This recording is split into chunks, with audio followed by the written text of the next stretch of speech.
नमस्ते दोस्तों, पुनः एक बार आप सभी का मेरे रियल रिपोर्टर न्यूज पर स्वागत है, अभिनंदन है। चलिए, एक बड़ी अच्छी खबर आप लोगों को देना चाहते हैं। जो सरकार चाहती थी सामान्य वर्ग को आरक्षण देना, उस कोटे से बड़ा लाभ मिलने लगा है कुछ लाभार्थियों को। जी हाँ दोस्तों, बताना चाहेंगे, खबर है उत्तर प्रदेश के सिद्धार्थनगर जनपद से।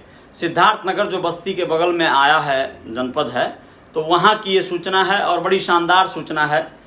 बेसिक शिक्षा मंत्री जो वहाँ उत्तर प्रदेश शासन में बेसिक शिक्षा मंत्री हैं डॉक्टर सतीश द्विवेदी जी, उनके छोटे भाई हैं अरुण द्विवेदी। अरुण द्विवेदी जी को बड़ा लाभ मिला है उस आरक्षण से, जो सामान्य वर्ग के लोगों को आर्थिक आधार पर जो कमजोर होते हैं, गरीब होते हैं, यानी गरीब सवर्ण या सामान्य व्यक्ति को जो कैटेगरी में आते हैं, उनको ये आरक्षण मिलता है।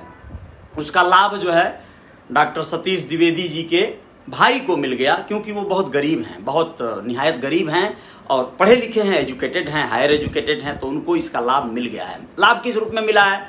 सिद्धार्थ यूनिवर्सिटी, जी हाँ, सिद्धार्थ विश्वविद्यालय है जो कपिलवस्तु में है, और वहाँ पर इन्हें मनोविज्ञान का प्रोफेसर बना दिया गया है। जी, उस कॉलेज में इन्हें एक पोस्ट मिल गया, एक पद मिल गया। वह प्रोफेसर पद जो है प्राप्त कर लिए हैं और बाकायदा ज्वाइनिंग भी कर लिए हैं। अब जब मामला कांग्रेस के तमाम ऐसे नेताओं के पास आया तो थोड़ा सा उसे उठाया गया, उठाए लोग कि भैया ये क्या हो गया, ये तो जनरल कैटेगरी के जो आरक्षण के कोटे में आने वाले लोग थे, लाभार्थी थे, उनको मिलना था, तो इनको कैसे मिल गया। तो इस पर बहस होने लगी और इस विवाद में सतीश द्विवेदी जी जो मंत्री हैं, बेसिक शिक्षा मंत्री, वो फंसते नजर आ रहे हैं। खैर, हो सकता है, तमाम युक्ति है, सरकार है उनकी, तो इससे वो उबर भी जाएं, लेकिन कोई नहीं। अब ये देखिए मामला कैसे होता है। अभी हाल ही में बेसिक शिक्षकों की 1621 लोगों की मौत हो गई कोरोना के दौरान, चुनावी ड्यूटी के दौरान, अन्य प्रकल्पों में। घर परिवार के लोगों ने यह आवाज उठाई तो बेसिक शिक्षा मंत्री साहब ने कहा कि 3 लोग मरे हैं इस तरह के ड्यूटी के दौरान, कोरोना पीड़ित पॉजिटिव हो गए। तो इस विवाद में अभी फंसे ही थे कि यह नया मामला आ गया सामने। अब ये होता क्या है कि यहाँ पर 150 लोगों ने आवेदन किया था।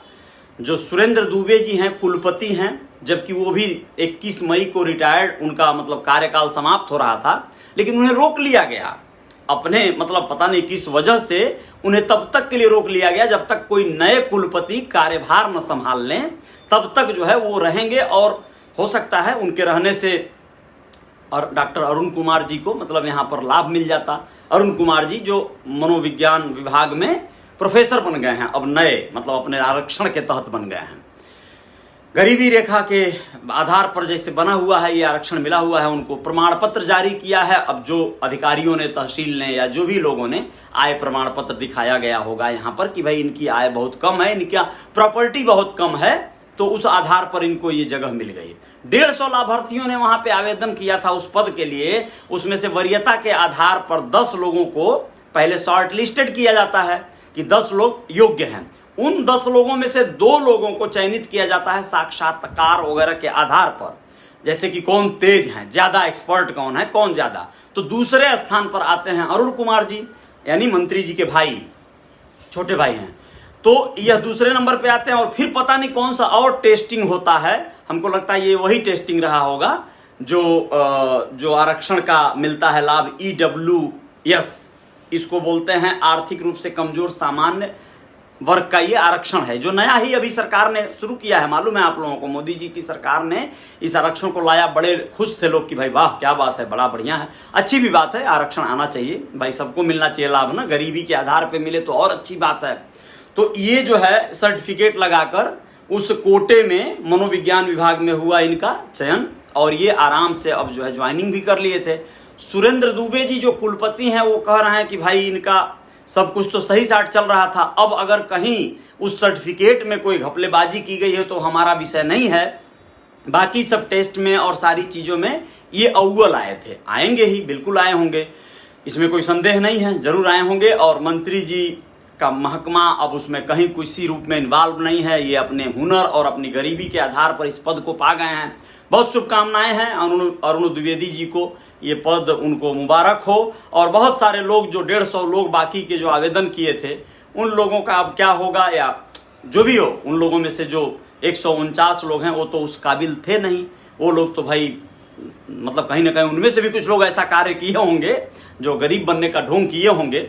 अब अरुण कुमार जी कितने गरीब हैं ये जांच का विषय है, चल रहा है मामला, देखते हैं कहां तक जाता है। इसके साथ साथ बताना चाहेंगे कि विदेश मंत्री, जी हाँ, यह जो है आपके विदेश मंत्री जी का अमेरिका दौरा हुआ है। इसी दौरान क्यों हुआ है, ये कल के डेट में 21 मई की रात में ये पहुंच गए हैं अमेरिका पहुंचे हैं। कोरोना के ऊपर तमाम वैक्सीन जो विदेशों से सप्लाई नहीं आ रही है, रोक दी गई है, उन सब के बारे में चर्चा परिचर्चा करेंगे और ये लाने का प्रयास करेंगे।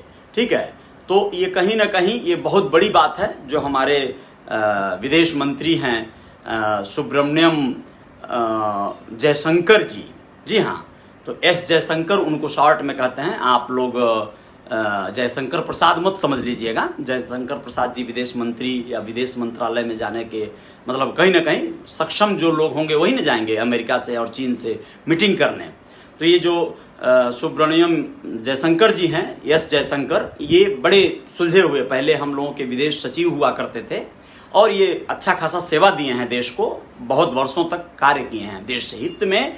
और बहुत सारे जो विदेशों से मीटिंगें होती हैं उन सब में ये बढ़ चढ़कर हिस्सा लिए हैं। इनकी काबिलियत को देखते हुए इनका रिटायरमेंट के बाद इन्हें जो है बीजेपी सरकार, मोदी जी की सरकार ने मंत्री बना दिया, विदेश मंत्री बना दिया। ये रिटायर्ड हो गए तो सेवा से मुक्त होते ही इनको 2-3 महीने के अंदर मंत्री बना दिया गया ताकि ये देश की सेवा और बेहतर तरीके से कर सकें। जबकि वो कोई इलेक्शन नहीं लड़े हैं, कोई किसी तरह का चुनाव नहीं लड़े हैं, वो नेता नहीं हैं, बेसिकली वो ऑफिसर रहे हैं। जैसे कि वो कई देशों में दूतावास में रहे हैं, राजदूत के तौर पे, इंडिया के राजदूत के तौर पे सचिव रहे हैं, विदेश सचिव रहे हैं, तो काफ़ी जानकार हैं वो, पूरे इकोनॉमी को समझते हैं और पूरे दुनिया के मतलब भूगोल को, वो सारी चीज़ों को, बारीकियों को समझते हैं। वाक पटुता है उनके अंदर, अच्छा वार्तालाप करते हैं, लोगों से समन्वय बनाते हैं। यह जब पहली बार मोदी जी अमेरिका यात्रा किए थे उस समय यही उनके साथ गए थे सचिव के तौर पर, तो उस समय का इनका परफॉर्मेंस देखकर मोदी जी बड़े प्रभावित हुए थे। क्योंकि विदेश में मान लीजिए एक प्रधानमंत्री या नेता के साथ कोई जानकार और जागरूक व्यक्ति होना चाहिए। तो ये सारी चीज़ें हैं और बड़ी अच्छी चल रही हैं, बड़ी बढ़िया बात है। लेकिन सिद्धार्थनगर के सिद्धार्थ यूनिवर्सिटी का जो कारनामा है, अभी आप लोग समझ सकते हैं किस हद तक क्या हुआ होगा। जो लोग काबिल हैं वो लोग अपने पद प्रतिष्ठा को पा जा रहे हैं, आप लोग नहीं पा रहे हैं। उसके पीछे का लॉजिक बड़ा अलग तरह का है। आप लोग इसको जान जाएंगे तो फिर बात कुछ और बन जाएगी। इसे जानने के लिए आप लोग मेरा अगला पोस्ट देख सकते हैं। वैसे भी मैं नेताओं के लिए एक स्पेशल क्लास लेकर आ रहा हूँ। मैं उनको क्लास देने की स्थिति में नहीं हूँ क्योंकि नेता तो नेता होता है, वो तो खुद ही एकदम अभिनेता होता है, अपने आप में हर चीज़ जानता है, हर चीज़ करता है।